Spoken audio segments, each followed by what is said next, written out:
Olá pessoal, tudo bom? Espero que vocês estejam todos bem. Trazer agora uma segunda parte sobre essa questão da redução da maioridade penal, só para a gente ter como debate. E algumas coisas que a gente também deve colocar, além da primeira aula, vamos dizer assim, da nossa primeira conversa, né, a respeito da desconstrução do ser humano, ou da construção de uma personalidade delinquencial, tirando esse aspecto humano, vamos dizer, né, individualizado e também até certo ponto a formação coletiva da concepção e da ideia delinquencial, é importante a gente colocar e trazer alguns dados empíricos, né, científicos para esse debate. Então, se a gente pegar entre 2004 e 2014, ou seja, em 10 anos, nós praticamente dobramos a nossa população carcerária, ou seja, nós passamos de uma população de 336 mil, pouco mais de 336 mil, e chegamos a mais de 600 mil pessoas encarceradas. E atualmente nós temos mais de 700 mil pessoas em processo de privação. Nesse universo carcerário em relação aos adultos, né? Nesse universo a gente tem então que nós temos a quarta população mundial, ou seja, nós estamos atrás da Rússia, da China e dos Estados Unidos, e depois somos nós em termos de população carcerária. Então essa concepção, essa cultura de encarceramento, de construção de presídios, de manutenção de presos pelo Estado, né, é uma questão que não vem surtindo os efeitos desejados, e aí nós temos os números estão aí apresentados para vocês.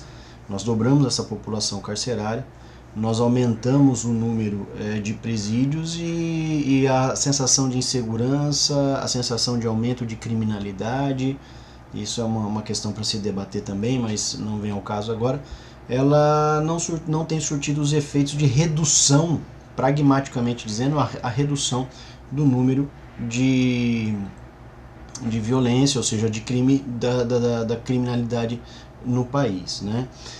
Nesse sentido, é importante a gente colocar que mais de 84 bilhões de reais, né, são investidos ou foram investidos ou têm sido investidos, sendo que desse valor 82% os estados têm custeado. Então o Estado tem custeado, o poder público tem custeado a manutenção deste sistema que eu apresentei para vocês, que não vem na prática apresentando resultados práticos, né, de diminuição da violência e a população carcerária aumentando dentro de um universo e de uma perspectiva em que nós temos uma taxa de ocupação de 197%, ou seja, nós temos mais que o dobro praticamente de pessoas, ou bem mais que o dobro de pessoas, no limite máximo dentro dos presídios. Então os presídios têm, em regra, trabalhado com 197% a mais da sua população prevista, né, do que cabe dentro do intramuros. Dentro disso, é importante a gente colocar o universo do que nós estamos discutindo aqui, a redução da maioridade penal. Nós temos no universo deste universo que nós estamos falando, né, nós temos um universo paralelo, no sentido de que o Brasil é o país que mais mata jovens no mundo. Nós temos uma taxa de mortalidade de jovens maior, para a gente ter uma ideia, do que a taxa de mortalidade no Iraque, né? Isso são dados retirados de organizações governamentais e não governamentais, mas todos sempre ilibados, né, de grande reputação. Então, a perspectiva que é feita pela Secretaria de Assuntos Estratégicos do governo federal é que cada jovem morto custe para o poder público ou deixe de ganhar, vamos dizer assim, cerca de 550 mil reais por pessoa.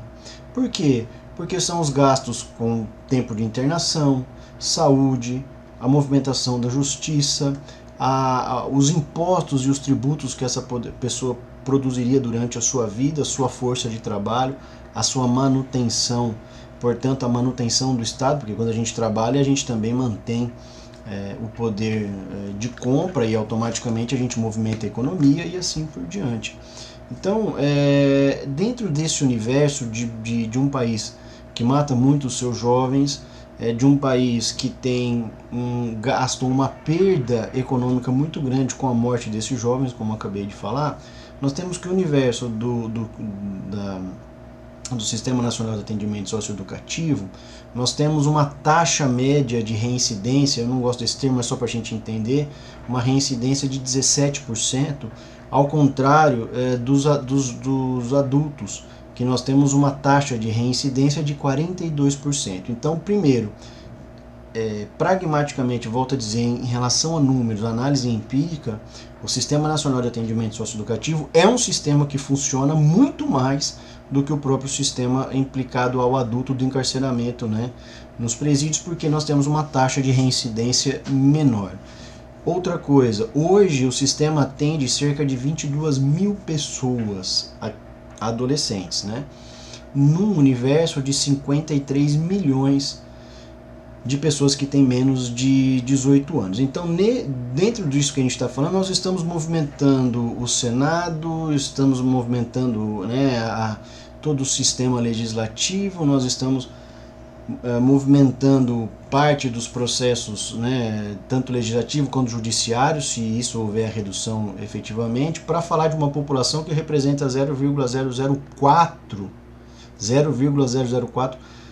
da população de adolescentes. Então, de um universo de 53 milhões, nós temos 22 mil, e se a gente colocar isso em números maiores, macro, né, o que representam essas 22 mil pessoas dentro do universo de brasileiros e mais. Para finalizar esse quadro, nós temos a estrutura que tem o menor índice de reincidência, portanto, cerca de 17%.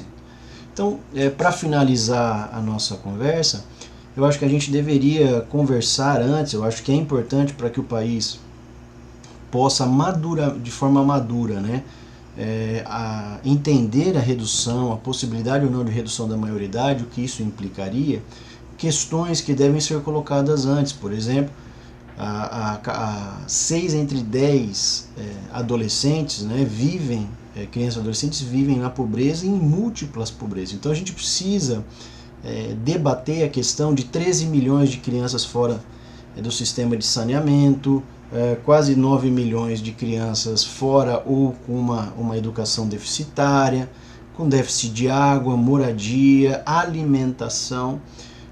Crianças e adolescentes que se encontram hoje no trabalho infantil, que são muito superiores àqueles que estão em cometimento ou em cumprimento de medida socioeducativa. Nós temos cerca de 2 milhões e 500 mil crianças e adolescentes hoje provavelmente dentro do trabalho, de alguma forma, de trabalho infantil. Então, estas questões têm que ser colocadas para a gente entender e poder fazer programas e projetos políticos que realmente funcionem e que tragam números, e tragam os números que a sociedade pretende, que é, em regra, a redução, né, a redução significativa no impacto, né, o impacto significativo para a redução da violência e da criminalidade. Então, eu vou finalizar com uma pergunta que eu deixo aí para vocês.